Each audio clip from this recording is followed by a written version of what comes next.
আসসালামু আলাইকুম ওরহমতুল্লাহি ওবরাকাত। আশা করছি সকলে ভালো আছেন। আজকের টপিক হচ্ছে শরীর সুস্থ রাখতে আমাদের শরীরে কী কী খাবার প্রয়োজন। শরীর সুস্থ রাখতে মূলত সুষম ও পুষ্টিকর খাদ্য খুবই জরুরি এবং গুরুত্বপূর্ণ। কিছু প্রয়োজনীয় খাবারের তালিকা আমি আপনাদেরকে আজকে জানাবো, যা আমাদের সুস্থ শরীর বজায় রাখতে সহায়ক। প্রচুর শাকসবজি ও ফলমূল ভিটামিন, খনিজ ও অ্যান্টিঅক্সিডেন্ট সরবরাহ করে। প্রতিদিন অন্তত 4 থেকে 5 রকমের শাকসবজি ফল খাওয়া উচিত। 2.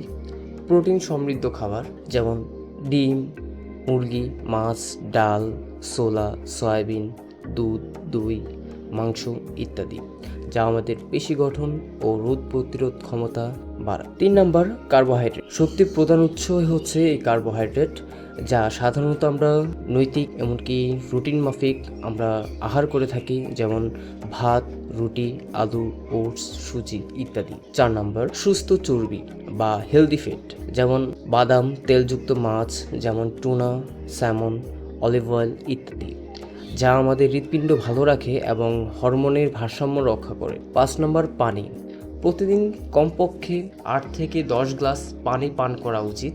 শরীরের অন্যান্য হজম শক্তি ও অনেক কোষ্ঠকাঠিন্য রোধ করতে আপনার সহযোগিতা। 6 নম্বর, দুধ বা দুগ্ধযুক্ত খাবার যেমন ক্যালসিয়াম ও প্রোটিনের সরবরাহ করে। আর এর সব থেকে বড় কার্যকারিতা ক্ষমতা হচ্ছে যা আমাদের হাড় ও দাঁতের জন্য খুবই গুরুত্বপূর্ণ।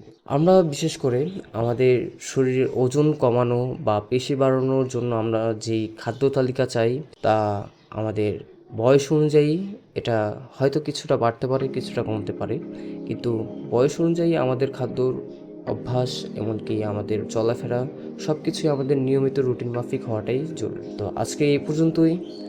আসসালামু আলাইকুম ওরহমতুল্লাহি ওবরাকাতুহু।